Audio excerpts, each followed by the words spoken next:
Hello, welcome. This is Blockchain Bloom, the blockchain educator. I'm Attila Pink, and in today's video, I'm going to talk about that are we witnessing another attack against crypto?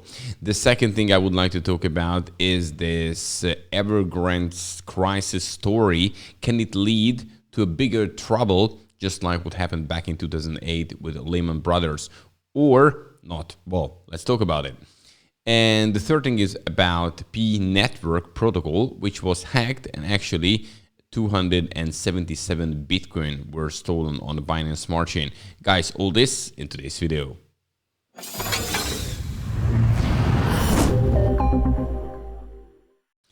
And if you haven't subscribed to this YouTube channel, but you would like to get this daily fresh cryptocurrency and blockchain news to keep yourself up to date, then here we go. Subscribe, bell button, that's the only thing you have to do. And then you're getting the notifications as soon as a new video is out. And as I said, I'm putting them on YouTube every weekday. And check out the links under the video, many useful ones you can save money with when you register on Binance, Coinbase, FTX, so exchanges. If you would like to order a ledger wallet and so on and so forth, and also a free course how to start to invest in Bitcoin and other cryptocurrencies with many useful tips. And yes, now let's have a look of the market, and we can see that things are still going down. I mean, crypto, of course. Bitcoin is going down 2% in the last 24 hours at the moment, $42,249 US. Ethereum is under 2,919, which is almost a 5% decrease in the day. And then when we're looking at the gainers, now we see XDC 13% up, Elrond going up 10%, and Bitcoin SV going up 8%. Okay, let's check out the losers. OMG leading minus 17%, CeeLo minus 16%, and Odious going down 9%. And altogether, sideways movements on the market at the moment and going a little bit down. When you're looking at this kind of Bitcoin chart, you can see here this candlestick chart, and you know what I have talked about it recently. If we put this one to the bottom, we actually getting closer and closer, you know, in this week's video. So yesterday and before yesterday, I have talked about it a little bit, what the theory behind this is. So it can easily happen. We can go further, so down. We can go now a bit up, sideways, and move down. And it can happen. It's not for sure, but it can happen that we meet the 38,000 or something, and then we can pump back from there.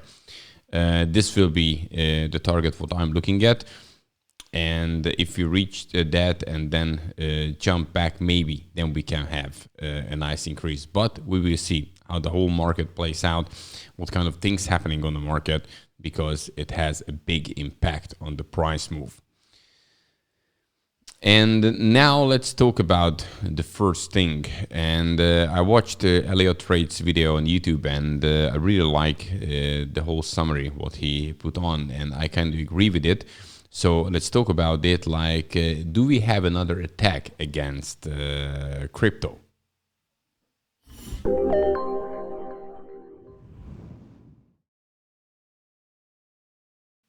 And it looks like that a new era has started since the 7th of September. And what happened on the 7th of September? Yes, it was when Bitcoin became legal tender in El Salvador. And this was, I think in the history, it will be an important date, because El Salvador, as you know, is the very first country making Bitcoin a legal tender. And if other similar countries going to copy this, then it can lead to a new revolutionary thing. But interestingly, if you're looking at the Bitcoin price here, when it happened exactly on the 7th of September, this was the day when we got this kind of punishment, put it this way, and we had this kind of significant daily red candle, which was roughly minus 20% in the Bitcoin price in a day. And since that, yes, we can see this sideways continue and then dropping and now sideways, and it can further drop down basically. But this is an important thing what happened here, because not everybody obviously is happy with it. Actually, since that, if you're looking at, we had here attacks against the big blockchains like Solana, and we had attack against Ethereum. You know, the Solana was when it stopped for hours, Ethereum could handle it. Then when you're looking at Coinbase, then the SEC is warning them, you know, that if they do this kind of lending program, they're going to sue them, not explaining it. So therefore, Coinbase decided not to do this and drops this kind of lending program. We have, for instance, the IMF warns cryptocurrency is not suitable as legal tender because obviously it's totally bad for them. They do not have the control, and many countries which are unbanked can have now a system which is through the internet they can actually send and receive money without having any banking system, and this is because of cryptocurrencies. So definitely the IMF warning is against it because they don't like the idea. Oh, my cough. Okay. Then we have here Gary Gensler, you know, who is the basically chairman of the SEC. So Securities and Exchange Commission chair Gary Gensler said Tuesday he doesn't see much long-term viability for cryptocurrencies, underscoring the importance of protecting investors in the market and bringing it under regulatory oversight. So definitely, first we welcomed him because he said, okay, finally someone who has a knowledge in blockchain as he was teaching it, kind of. But now we can see that, no, it's not necessary. This is the thing, what's happening and good for us. The thing what he's doing, it's not basically too much for crypto. And yeah, so they're making their own moves, how to hold this whole thing back. So as you can see, many things happening, and I think a new era has started with the 7th of September, because El Salvador has bought another 150 Bitcoin. Now El Salvador, the country itself, is holding 700 Bitcoin. And this is definitely a new era, as I said, because we move further and crypto getting stronger and stronger, and it's much more difficult to now hold it back when it's getting and moving in this direction. And therefore, I think what we're witnessing now, it's this is the pullback, and now from October and from the rest of the year, probably we can have a nice uptrend. But definitely, the fight is not over. So that's the reason why cryptocurrencies are still risky, in the risky category. Not as much as they were in the past, but we do need to settle these regulations and see what it will happen. I'm definitely a believer in crypto, and I think it's just getting stronger and stronger. But yes, it has its own fight, and this fight is now going on probably for the next couple of years. And until that, we can tell that we are at that early stage here, because after everything will be settled and crypto will stay with us, and all the regulations are clear, that would be the point when it could get more mainstream, and then you will be grateful that you were here earlier, because then when the more money will flow into crypto, in my opinion. Okay, now, next story. The next story is all about this Evergrande crisis. So what is this here? What is it all about? Is it dangerous? Let's talk about it.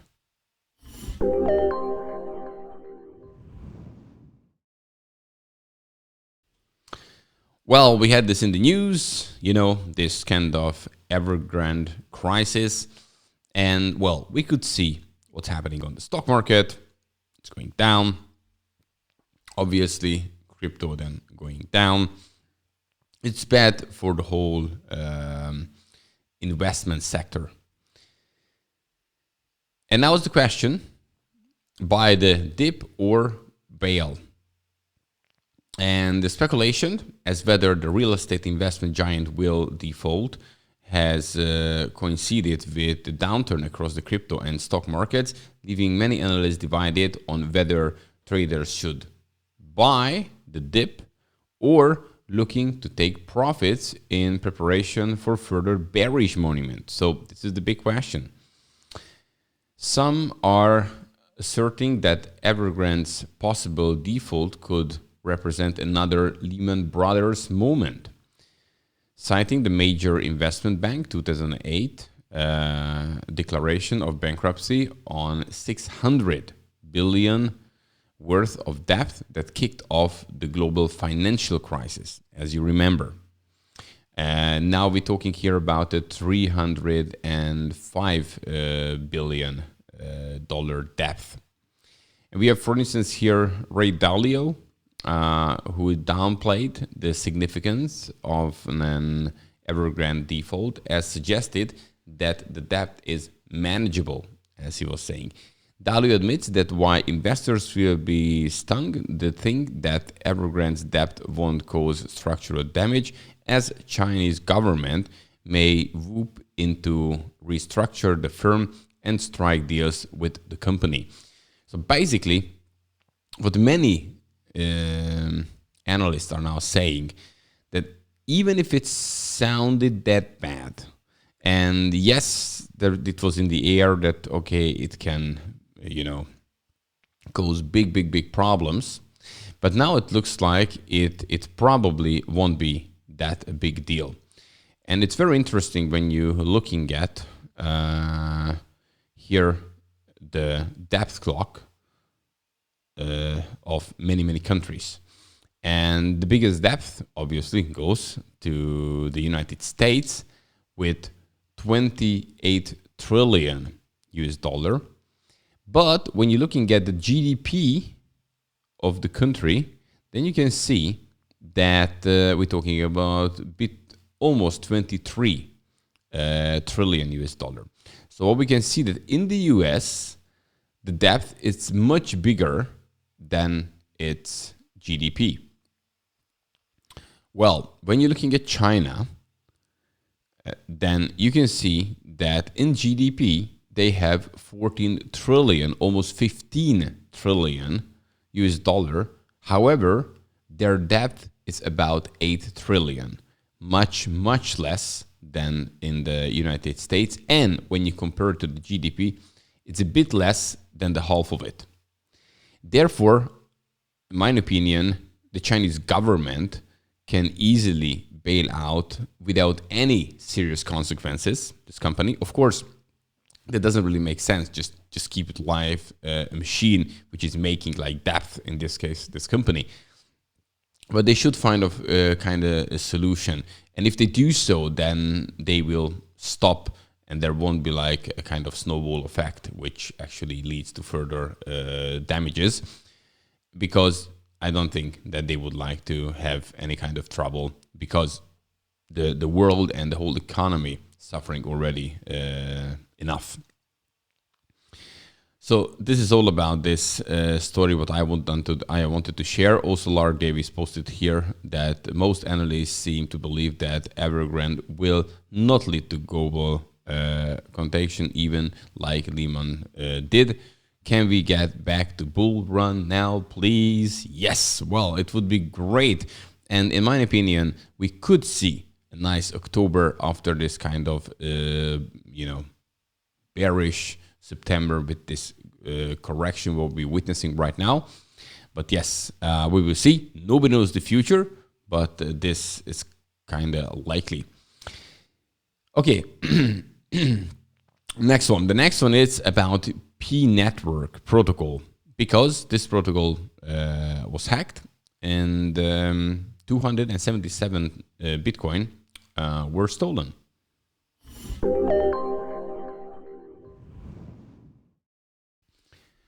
Well, we could witness another hack in crypto, and this time this is Pnetwork Protocol, which was hacked and lose 277 Bitcoin on Binance Smart Chain. So Pnetwork, a multi-chain bridging protocol, announced it was hacked yesterday, losing 277 PBTC. It's a bridged version of Bitcoin on Binance Smart Chain. The protocol acknowledged that an attacker managed to exploit a bug in its code base to take control of the stolen Bitcoin.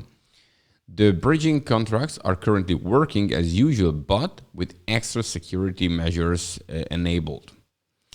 And so what they're saying is that to the black hat hacker, although it is a long shot, we are offering a clean $1.5 million bounty if funds are returned.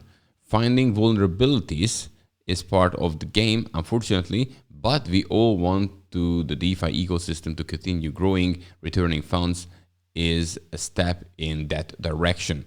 So basically now they're asking the hacker to return the funds, as it happened already a couple of times. For example, if such return actually happens, it won't be the first time.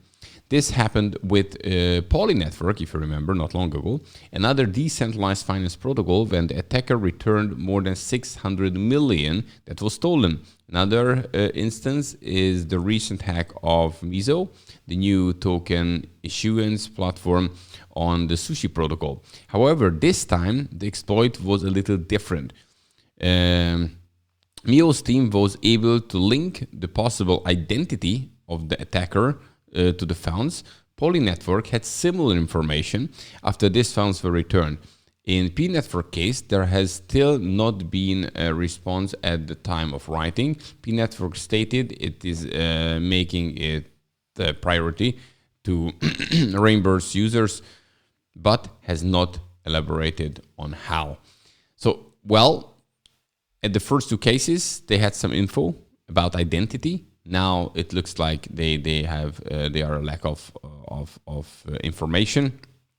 But you know, guys, this is the danger definitely in crypto, because DeFi is great, but it's definitely at the early stage, and until it's the early stage, there could be many bugs in the smart contracts, and hackers are continuously working on it to hack these systems. And of course, you can see there are a lot of nice hackers who actually would like to help and develop DeFi. Therefore, they show it that, look, this is how it happened. This is how I could hack the system. But then they send the money back. But maybe it's not in all cases. So yes, we will see what's happening with this one. But these kind of hacks are happening. They happened in the past, and they're going to happen in the future, I'm afraid, because the system is just not that strong yet. DeFi is not at that stage yet, but definitely it's a fastly growing area of crypto, and a very important one. So this, unfortunately, is part of the game. Guys, all this for today. If you like this kind of content, smash the like button, and also subscribe to this YouTube channel, because I'm bringing you the freshest cryptocurrency and blockchain news every weekday. So I'm coming back tomorrow. I wish you a great day. Have a good one. Bye-bye.